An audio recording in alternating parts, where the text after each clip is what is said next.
Do you like to hike, bike, or just be outside, or maybe even enjoy history? If you do, geocaching may be a sport that you may enjoy looking into. It's a great way to get out, explore your community, and actually find places in your community that you may not have known were there or would not have had the opportunity to see if you weren't out looking for geocaches. My family and I have been doing this for a little less than a year, and we've hit all 88 counties in the state of Ohio geocaching, and we've actually been to 4 other states geocaching. We planned weekend excursions just to go out and do this when time permits, and it was just a really great way for the family to be together and have a great time. By doing this video, my audience will be able to know what geocaching is and the basics of getting started with geocaching and the equipment that they'll need. The first thing that you're going to need to know is you're going to need to know what is geocaching.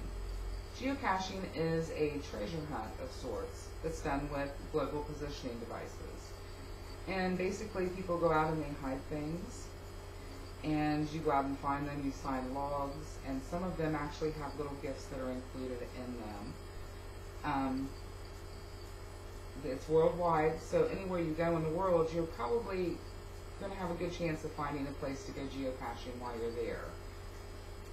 There are 1.4 million geocaches hid worldwide, and there are over 4 million people out there looking for these geocaches, so it's a pretty popular sport at that. You can play geocaching for free by going to groundspeak.com, or you can actually pay to become a premium member. The premium membership is fairly inexpensive. It runs about $30 a year, and that includes access to statistics of what you found, where you found them at, and gives you certain challenges that you can do.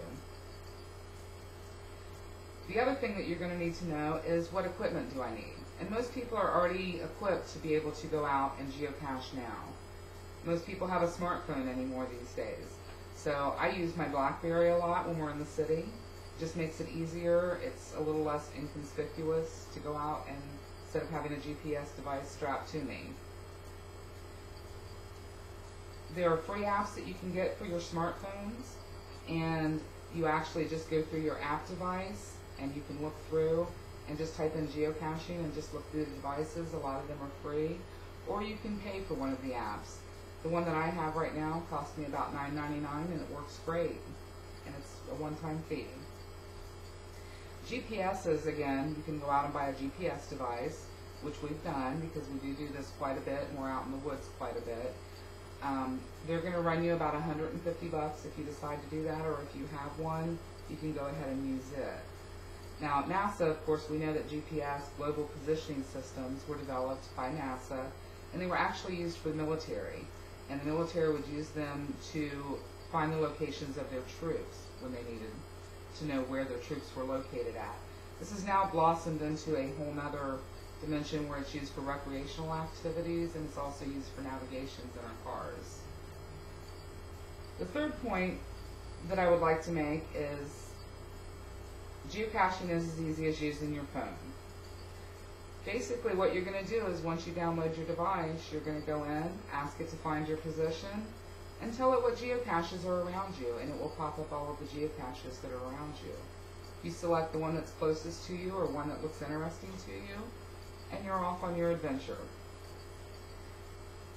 Sounds really easy to do, but it's actually not that easy to do.